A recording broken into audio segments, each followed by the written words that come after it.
Hi everyone, hope your week's off to a fantastic start. I know Valentine's Day was last week, but do you remember those little mailboxes that we made when we were in school to deliver and receive our classmates' cards? It was so much fun getting ready for that, decorating the box with construction paper, signing all the cards, picking out that one special card, that one Valentine that you wanted to give to a certain someone, and the fun at school that whole day. When I was a parent, it took on a whole new perspective. I had to try and find enough shoe boxes for the kids to decorate, got to get to the store before all the good cards were taken, and deciding whether or not to put in a sucker, candy hearts, or a stick of gum, something inside the card. It seemed like a lot of fuss and bother at that time over just a few hours at school, but my kids loved it and their excitement was pretty contagious. My feelings as a teacher were somewhere in between the two. It was a fun day for the kids. Time was always set aside at the end of the day for a little party for the kids to open and share their Valentines. And somebody's mom would usually bring in a delicious little treat for everybody to share. And they would devour that in no time.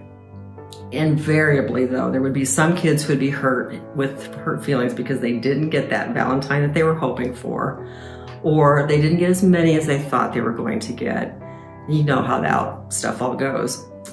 But regardless of how we regard those days of Valentine boxes and treats, our focus should really truly be on our love for others and the way that God loves us.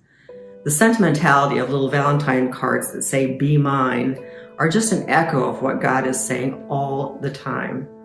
We're His creation, the result of His great love, and the only creature that God has breathed life into. He loves us in a way that's beyond measure and without equal, and that can never be taken away from us. Further, His unconditional love is what we need to share with others, not in a card that we place in a decorated Valentine box, but in the way that we care for, reach out to, and pray for our family, for our neighbors, and our world. The Ten Commandments can be boiled down to their very essence with these directives from Jesus. Love the Lord your God with all your heart, and with all your soul, and with all your strength, and with all your mind. And love your neighbor as yourself. Love God, love others. It's as simple as that. Seems simple, but putting it into everyday practice is another story. I'd suggest that if you truly love God with your entire being, with every breath that you draw and to the very marrow of your soul, that love will be so huge and overwhelming that you cannot help but share it with others. As we've now moved into the season of Lent, if you haven't already, you might contemplate God's love and your love for Him.